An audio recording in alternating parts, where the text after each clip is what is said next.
Então eu queria que você abrisse comigo Tiago 2, versículo 8 e versículo 9. Alguém pode pegar uma água para mim, por favor?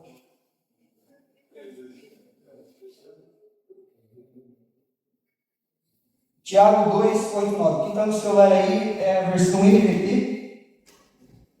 Quem herdou da Bíblia aí, versões igual eu. Amém. Deixa aberto que eu vou primeiro contar o contexto. A gente vai ler agora a carta de Tiago. Para quem não sabe, Tiago é um dos irmãos de sangue de Jesus. E não só ele, aqui vai ficar até uma... Toma cuidado, deixa eu clicar aqui no botão de desligar. Não só ele, mas na sua Bíblia a gente tem 2 livros que foram escritos por irmãos de sangue de Jesus. Judas e Tiago. Os 2, que inclusive não criam em Jesus quando ele estava exercendo o ministério dele aqui. Não se sabe por que eles se converteram, se a forma de Jesus ressurreta apareceu para eles, ou se depois, quando Jesus foi levado aos céus, aconteceu alguma situação igual aconteceu com o apóstolo Paulo. Não se sabe, só se sabe que os 2 se converteram e foram extremamente importantes para mim, para você, para a nossa fé. Eles têm 2 livros na Bíblia. E especificamente Tiago foi um dos principais líderes da igreja primitiva, cara. Esse cara não era qualquer um. Esse cara foi um dos principais líderes para que eu e você estivessem aqui. O cara tinha moral com o corpo de Cristo. E eu gosto muito de Tiago porque ele é um cara que é direto. Ele é um cara que te confronta. Tiago, ele não se importa de te ofender, se isso for te realinhar com o propósito de Deus. Tiago é um cara que não está nem aí se o que ele for falar vai perder moral com alguém, com algum grupinho do corpo de Cristo. Tiago é direto. E tem um determinado momento do livro, que é uma das minhas partes favoritas, que ele fala assim, gurizada, todo mundo aqui, você crê em Jesus? Amém. Você crê em Deus? Vocês creem, todo mundo aqui crê em Deus? Amém. Até o diabo crê em Deus. Agora, se essa sua fé não desce para suas mãos, inútil e morta é a sua fé. Tipo assim, em outras palavras, ele está falando, cara, se você crê num Deus Criador, e essa crença que você tem, essa fé que você tem, não muda a tua atitude, a sua fé é inútil, você não serve para nada aqui. Está vindo aqui de ponto. Acorda. Tá ligado, monarca? Acorda. Acorda, cara. Você crê no Deus que abriu os céus e da terra, aquele que te amou e te ama, né? Isso tem que impactar alguma coisa no seu coração. E em determinado momento da carta, a gente começa a ler o primeiro capítulo, e aí a gente chega no segundo capítulo. No segundo capítulo, Tiago começa a exortar os irmãos. Ele começa a conversar assim, irmãos, como pode vocês crerem no Senhor Jesus Cristo, se há entre vocês acepção de pessoas? O que é acepção de pessoas? Favorecimento entre os irmãos. Como pode dizer que você crê em Jesus se você favorece alguns irmãos mais do que o outro? E aí ele começa a discorrer e começa a falar de um preconceito específico que estava acontecendo naquela época. Você já está com a tela aberta aí? Tiago 2, 8 e 9. Sem dúvida, vocês fazem bem quando obedecem à lei do reino, conforme dizem as Escrituras. Ame o seu próximo como a si mesmo. Mas, se mostram favorecimento a algumas pessoas, cometem pecado e são culpados de transgredir a lei. Então, peraí. Agora Tiago, ele muda o game. Agora Tiago, ele abrange muito mais esse preconceito. Não precisa acompanhar. Olha o versículo 9. Se mostra favorecimento a algumas pessoas. Por que ele não fala de algumas pessoas ricas? Por que Tiago começa falando daquele preconceito que os irmãos tinham com base na renda? Por que Tiago começa falando que, cara, como pode você favorecer o irmão só porque ele é rico e o outro não? Você faz o irmão pobre sentar no chão e o rico você dá um lugar de honra. Como pode você fazer isso? Só que aí chega no 8 e no 9, ele abrange esse preconceito. Sabe o que eu aprendo aqui? Qualquer tipo de preconceito que eu tenho do meu irmão que me impeça de amá-lo é pecado. Isso dentro e fora da igreja. Eu lembro que teve uma vez, na época da pandemia, a gente estava voltando da pandemia, e eu lembro que a gente estava, era época de escola, eu tinha voltado às aulas, e eu fiquei 6 meses, quando voltou às aulas na parte da pandemia, você tinha uma escolha, ou você você... Alô? Ou você podia escolher ficar online, ou você podia ficar, como é que diz? Híbrido. Presencial e remoto. Acho que era uma semana remoto, uma semana presencial. E eu lembro que eu fiquei os primeiros 6 meses remoto. E aí chegou um tempo ali em julho que eu quis voltar para o presencial. Quando eu voltei para o presencial, eu troquei de turma. E nessa troca de turma, a galera ali já estava toda entrosada, daquela sala que eu troquei. A galera já se conhecia, já sabia o nome do outro, já se zoava, e eu não conhecia praticamente ninguém. E tinha um cara nessa sala que os professores apelidavam carinhosamente de turista. A galera aí que é da escola pública, escola estadual, já está ligado mais ou menos do que é o turista. Tomara que não seja você, né? Você não está rindo de identificação. Né? É que tem alguém lá, né? Que é assim.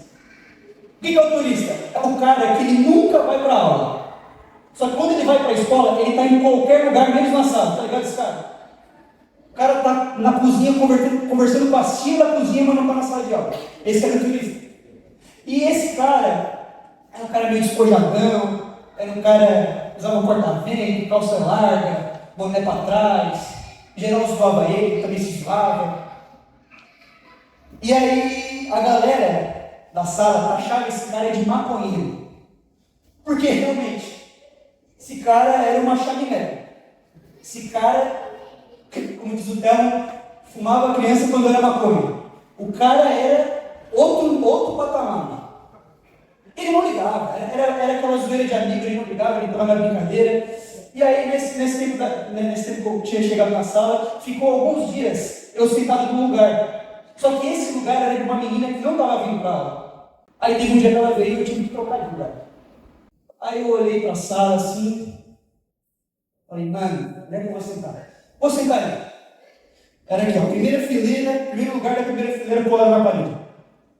Quando eu sentei aqui no primeiro lugar da fileira, quem estava atrás de mim? O chaminé, o fumaça, o Alex. Estava atrás de mim. E aí eu parei assim, eu poderia parar no meu pré-conceito.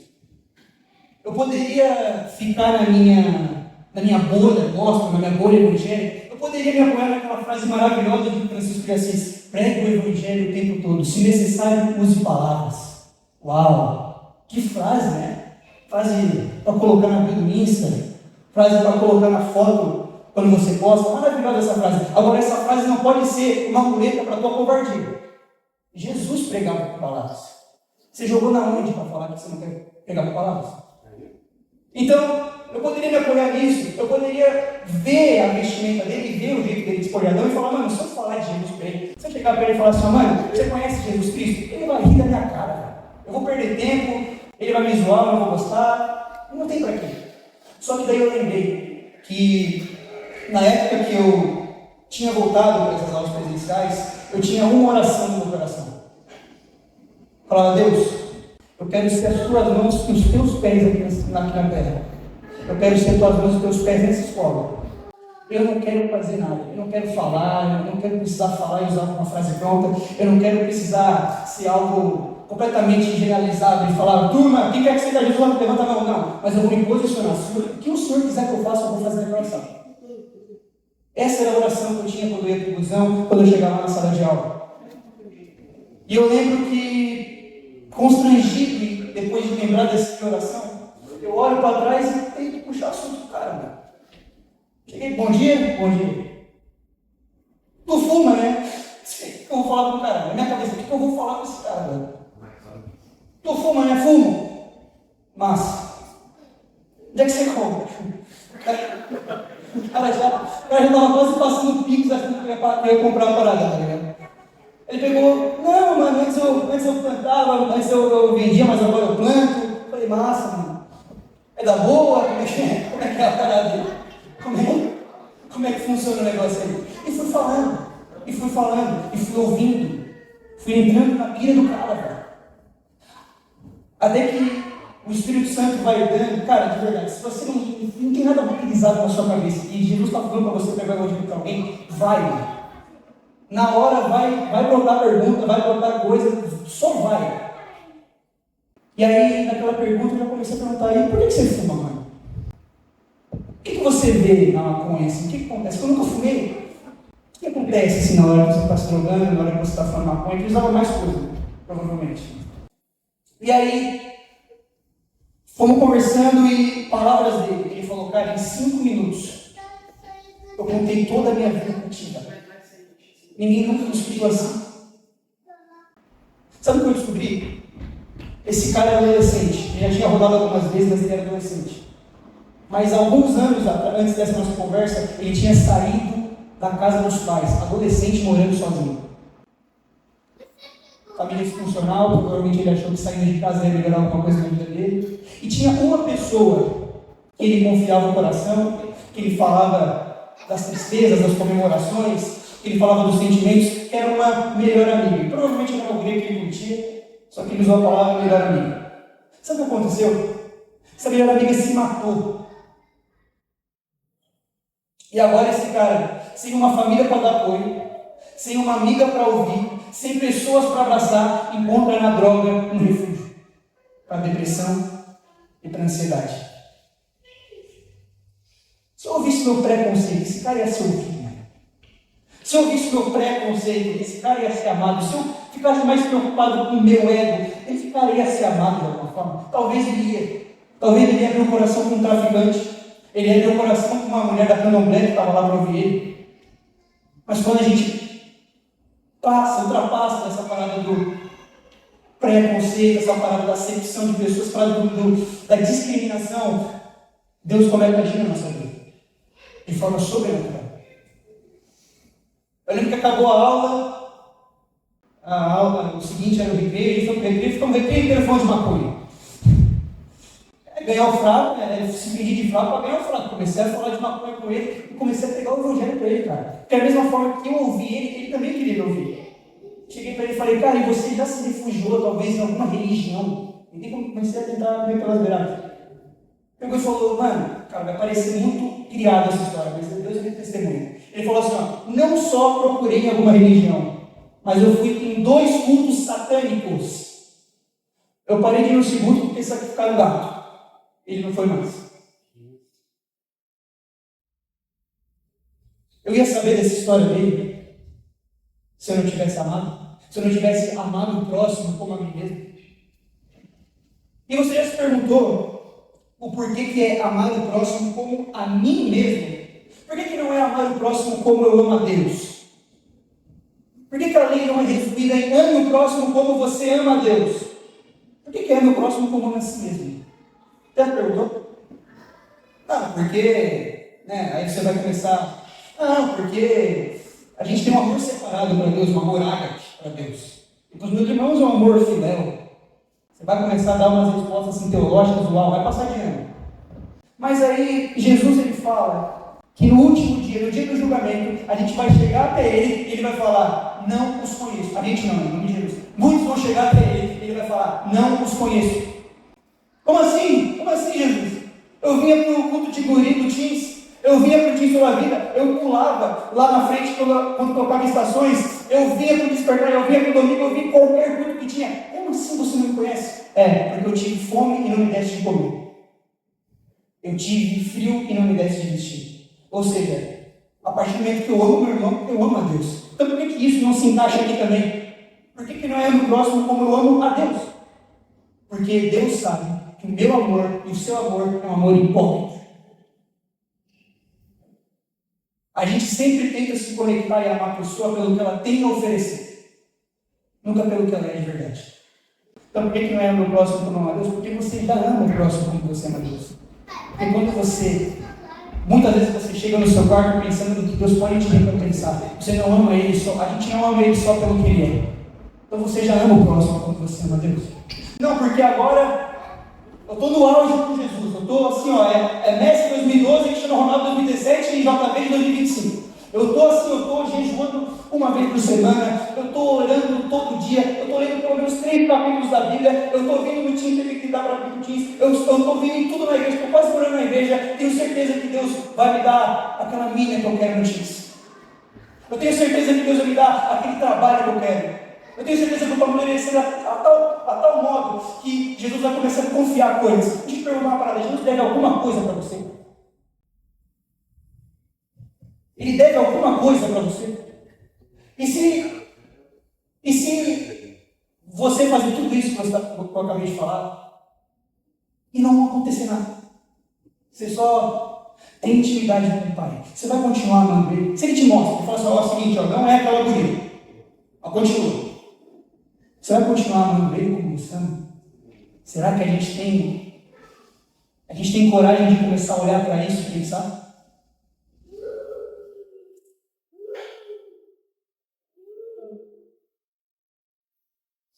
Então é amar o próximo como a si mesmo. Por quê? Porque a gente se ama. A gente sempre quer o nosso próprio bem. A gente sempre vem aqui para o Teams e depois de uma semana, talvez cansativa na escola, no trabalho, não sei se você trabalha, uma semana cansativa a gente vem aqui já pensando no rolê. A gente não está nem aí com pregação. Ah, tá, eu vou pular lá na frente, mas como é que vai ser o rolê? Vamos lá no Anselmo, vamos conversar com o rapaziada, eu estou cansado. Enquanto você está preocupado com a tua panela, com a tua galera ali, tem um cara do teu lado que está 3 meses aqui no time, você não sabe o nome. Nunca chamou para jogar bola, nunca chamou para vir para o nome, nunca perguntou se ele precisa de carona. Por quê? Porque a gente pensa na gente, né? Ah, mas ele é diferente. Assim, é um cara meio nerdola das ideias, meio camisa do Naruto. Eu sou um cara mais boleiro, assim, sabe? Acho que não. Vai ter outra pessoa que é parecida com ele, que vai chamar ele alguma hora, ele vai se conectar. A que a gente acabou de ver, o meu próximo é o meu parecido como a si mesmo? Ou é o meu próximo como a si mesmo? Se você percebeu o problema é seu. Como cristão, como discípulo de Jesus, grava isso, cara. Se você percebeu alguma pessoa, Deus está falando para você falar com aquela pessoa, seja aqui na igreja ou em qualquer outro lugar, se você percebeu, o problema é seu, não é de outra pessoa. É inadmissível. Nós, como cristãos, na nossa bolha gospel, na nossa bolha evangélica, fazemos acepção de pessoas, velho. Não é fazer caridade porque você está amando alguém diferente. Tem que ser algo natural, mano. Saca?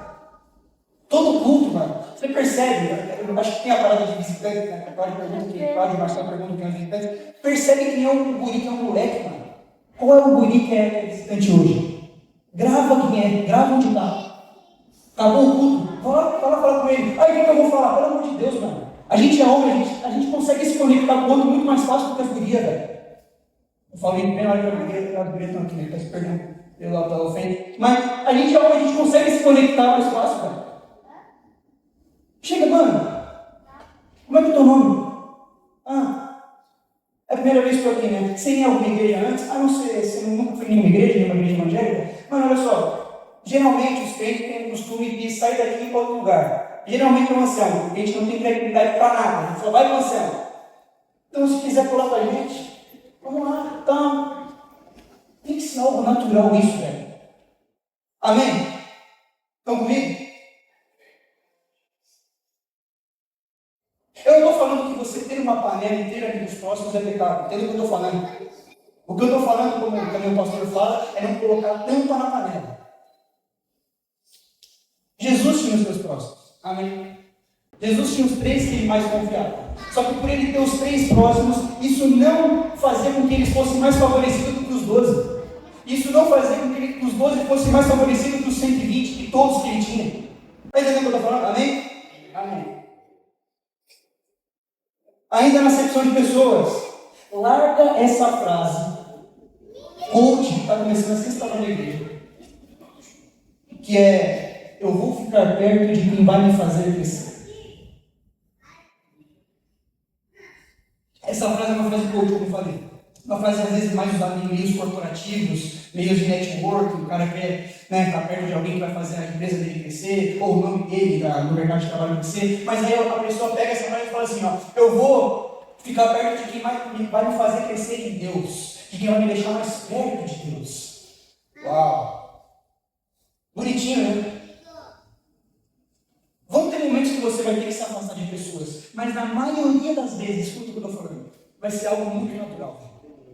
Não é algo de tipo assim, mano, eu estou agora em Ramo do Biano. Eu estou aqui em Ramo do Biano e a galera é muito massa. De tipo, eu estou lá perto de Deus e tal. Só que aí você começa a perceber que você está crescendo mais do que ele. Você está amadurecendo mais do que ele, você está começando a ver a palavra de uma forma diferente. Aí o que você faz? Mas essa galera é meio infantil, né, velho? Eu vou pro home do Yuri. Aí vai pro home do Yuri, chega aqui, muito massa, a galera legal, a galera diferente e tal. Mas a galera também é meio infantil, né? A galera toda. Não, é só uma piada. A galera também é meio. Não tá me acompanhando, tá ligado? Eu vou pro outro home, aí você vai pro outro home, mesma coisa. Também a galera é meio infantil, eu tô muito maduro, eu vou ter que ir para outro lugar. Mas não, o problema é o time, tá? Tamo junto, obrigado, eu tô indo pra imersão. Aí você vai pra imersão, e você percebe que a galera da imersão também é tão imperfeita quanto a galera do jeans. Aí você vê e você fala, que isso, velho? Eu tô crescendo, mas não tô crescendo? O que tá acontecendo então? Aí, ao invés da gente parar e falar assim, eu tô virando um sanguessuga de pessoas, eu tô virando um boca mole, que só fica vendo as pessoas quando elas podem me oferecer. Não, a gente faz o quê? Então o problema é uma imersão. Agora eu vou recomeçar. Pelo amor de Deus, velho. E se Deus realmente está te fazendo crescer mais do que os outros, mas Ele quer que você fique no lugar que você está, para que os outros possam te acompanhar, para que através da sua vida as pessoas possam crescer em Deus. Será que a gente consegue sair um pouco do protagonismo?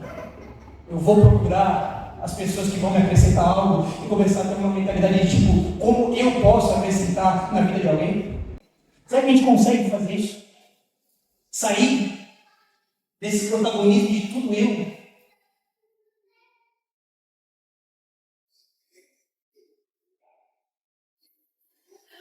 E assim, isso não é um problema só do Teams, amém? Isso tem imersão também, tem em vários ministérios. É um problema da igreja, velho. Esse dia eu estava passando pelos vídeos, eu estava vendo um vídeo de um cara que, graças a Deus, esse cara era cristão, mano. Ele pegou e falou assim, gravou um vídeo, acho que ele era um influenciador famoso do vídeo também lá. Pegou e falou assim, eu fui para uma igreja aí, ninguém falou comigo, velho. Eu entrei mudo, saí calado. Ninguém me cumprimentou.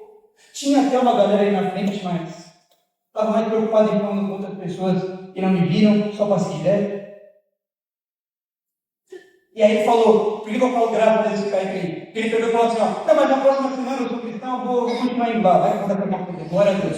Porque se fosse eu acho que eu não voltava mais. Se fosse um cara ateu, uma pessoa que não tem alguma relação com o cristianismo, esse cara nunca mais volta. Você nunca mais vê o cara. É inadmissível a gente perder adolescentes, pessoas, para o diabo, para o mundo, por falta de amor e cuidado. A igreja não pode perder pessoas por falta de amor e cuidado. Isso tem que ser uma assinatura nossa. Isso tem que ser algo que toda sexta, todo domingo, todo sábado, todo dia vai ter. Essa pessoa vai sair dali mais amada do que ela entrou. Se através do meu abraço essa pessoa vai receber o abraço de Deus, eu quero abraçar essa pessoa. Pensar mais no outro.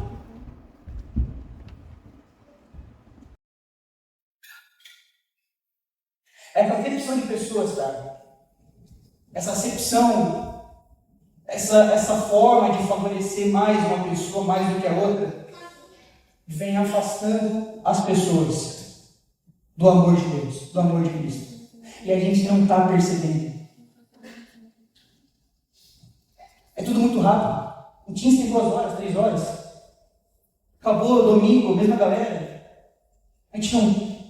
Isso passa, cara. Talvez a oportunidade de. Como eu falei antes, talvez o cara está ali no culto, ele não vai sentir algo sobrenatural de Deus. Ele não vai sentir um abraço sobrenatural. O cara não tem pai. O cara tem uma família desestruturada, igual o brother que eu conversei. Talvez esse cara não vai sentir um abraço sobrenatural de Deus, em que ele vai sentir um calor no corpo dele. Talvez Deus quer usar você para abraçar esse cara.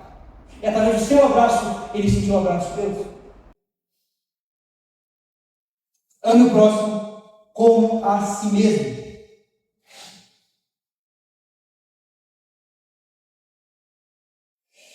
JV, mas eu já entendi. Você já me mostrou o problema. Você já falou que o nosso amor, por vezes, nosso amor é sempre pensando no que o outro tem a nos oferecer. Que Às vezes a gente não está nem aí para o mundo do lado, está preocupado com o nosso bem, o nosso prazer. Já entendi, mas agora eu tentei procurar em mim e eu não consigo ser melhor, velho. Eu não consigo melhorar esse amor. Sabe por quê? Porque esse amor não está em você, já começa por aí. Mas aí você pergunta, já entendi o problema, você já escancarou o problema, o que fazer agora? Abra a sua Bíblia agora comigo em 1 João 4,17.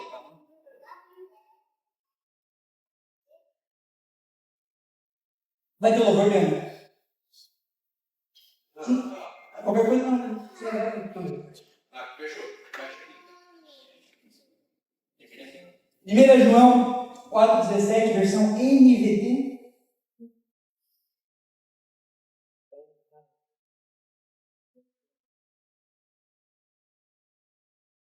Amém. À medida que permanecemos em Deus, repete comigo de forma didática, permanecemos, nosso amor se torna mais perfeito. Assim teremos confiança no dia do julgamento, pois vivemos como Jesus viveu nesse mundo.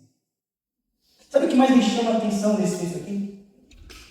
À medida que permanecemos, independente se eu sentir, independente se eu ter vontade, independente se isso não se encaixar na minha agenda do dia, quando eu permaneço em Deus, o meu amor se torna mais perfeito que o meu irmão. Não existe, escuta, não existe forma mais pura, extraordinária, genuína e verdadeira de amor do que em Deus. Porque Ele é o próprio amor. Você não vai encontrar em nenhum lugar, nenhum vídeo motivacional, nenhuma palestra, nenhuma pregação. Você não vai encontrar a melhor forma do amor senão em Deus. Nem no seu casamento, talvez, cara. A forma mais pura do amor é em Deus. Agora imagina se essa medida de amor dele fosse a mesma medida que a nossa. Imagina se esse cara, ou blasfemo, imagina se Deus, Ele nos ama igual nós amamos o outro, esperando o que a gente pode oferecer. Não sobra um, velho. Não sobra um. Por que Ele me ama? Eu não tenho a mínima ideia. Esse dia eu estava debatendo com um ateu numa live do TikTok. E aí eu estava debatendo com ele, e teve um momento que ele pegou e falou assim, ó, cara, olha só, uma coisa que eu não entendo em vocês cristãos. Por que vocês acreditam num Deus perfeito, onisciente, onipresente, onipotente, que confia em criaturas extremamente imperfeitas, para que a palavra dele seja propagada? Não é mais fácil ele, todo mundo sabe? Falei, bela pergunta, não sei. Não sei porque ele me ama, cara. Eu não sei porque Ele ama a gente a tal modo de confiar uma missão tão extraordinária que nem essa. A missão que você tem, mano, quando você prega sobre Jesus para alguém, é a mesma coisa que você avisar a pessoa de um acidente fatal. Você está ajudando a pessoa a fugir da morte. Por que Ele confia essa missão para mim? Não sei. Mas agora, o que eu não posso fazer, seria tolice da minha parte, não priorizar esse amor. Não priorizar esse Deus que tanto me amou, que me ama desde o Antigo Testamento. E aquelas pessoas que falam, por que Deus é um Deus diferente no Novo e no Antigo? É porque nunca leu a Bíblia.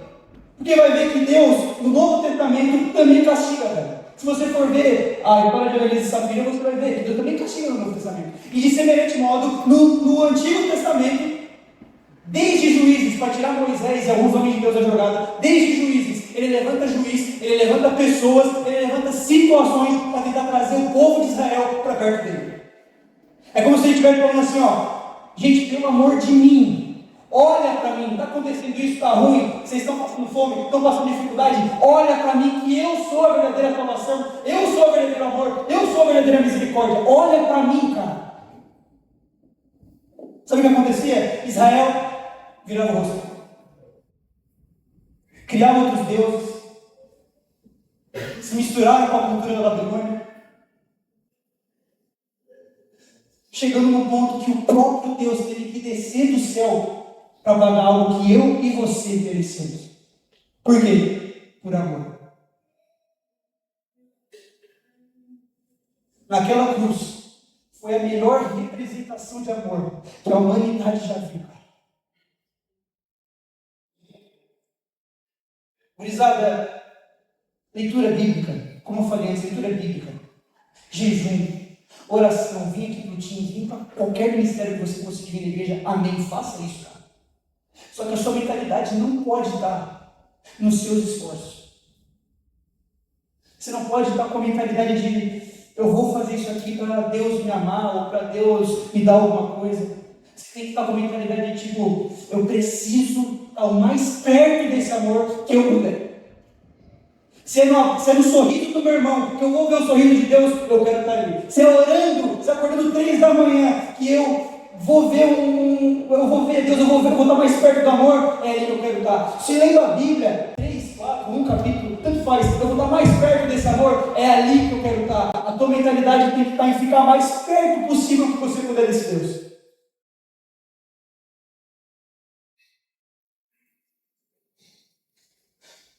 Eu não sei se essa palavra fez sentido para você. Como eu falei, essa palavra eu poderia pregar no dia em geral. Não é uma palavra específica para mim. Inclusive, já acabou uma oportunidade. Essa palavra eu poderia pregar em qualquer outro lugar, não só para mim. Mas eu creio que hoje é uma noite de reposicionamento do Senhor. Talvez aqui nos guri vai começar a ser quebrado essa parada de acepção de pessoas. Talvez aqui nos guri a lei, amar o próximo como a mim mesmo, vai ser algo que resuma os momentos de comunhão que a gente tem aqui. Isso vai se estender lá no time geral. Que nós possamos ficar o mais perto desse amor. A ponto de que, talvez eu não ganhe nada, mas que do meu amor, dado por Deus, eu possa amar o meu irmão. Que eu possa amar o meu irmão como eu amo a mim mesmo. Se você puder, feche seus olhos. Jesus, eu oro para que nessa noite, Pai, a gente possa ter a mentalidade de ser as tuas mãos e os teus pés aqui na terra. Que nós possamos ficar cada vez mais perto do teu amor. Que a nossa fé, Pai, o nosso amor pelo Senhor também resulte em obra, Pai, resulte em atitudes renovadas pelo Espírito. Que na sala de aula ou em qualquer lugar que eu estiver, ou aqui na igreja, eu possa amar o próximo como a mim mesmo. Que o meu amor possa ser aperfeiçoado pelo Senhor.